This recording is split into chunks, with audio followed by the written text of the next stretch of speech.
assunto importante é arritmias, doutor. Quais os tipos de arritmias e quais as mais graves na cardiologia? Legal.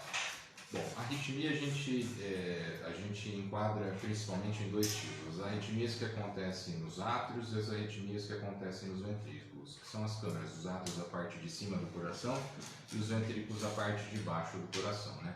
Então, dentro das arritmias que acontecem nos átrios, a mais comum é a fibrilação atrial que a gente fala, né? A fibrilação atrial, acho que é até importante a gente gastar um minutinho nisso, é a principal arritmia sustentada que a gente tem no nosso meio.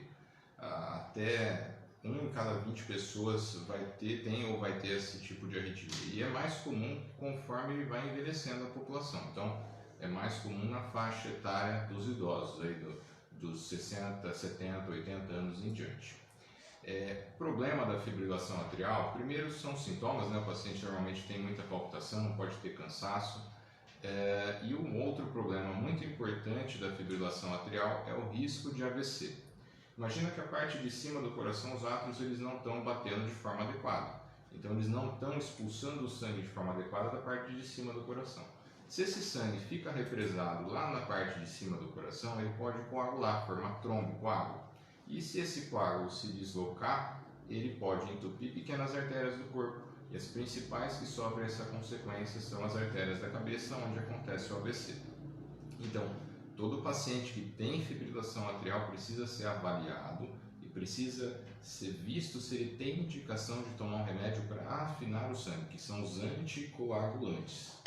Esses remédios, os anticoagulantes, como o Marevan, como o Xarelto, que é a rivaroxabana, como o Eliquis, que são os remédios que afinam o sangue que a gente usa na nossa prática diária, conseguem impedir a formação desses coágulos e reduzir bastante o risco de AVC nessas pessoas que têm fibrilação atrial. Outros tipos de arritmia que acontecem nos átrios, né, que a gente já está falando disso, são as extrasístoles, né? E o paciente com extrasístole normalmente tem muitos sintomas de palpitação. Palpitação que ele nota geralmente mais em repouso, mais quando está deitado, mas tem pacientes também que têm ao longo do dia. As palpitações por extrasístole, normalmente a gente consegue um bom controle com remédios próprios para isso, que faz inibir essas arritmias e o paciente melhora bastante desse quadro de batedeira. Outros tipos de arritmia são as arritmias que acontecem nos ventrículos, né?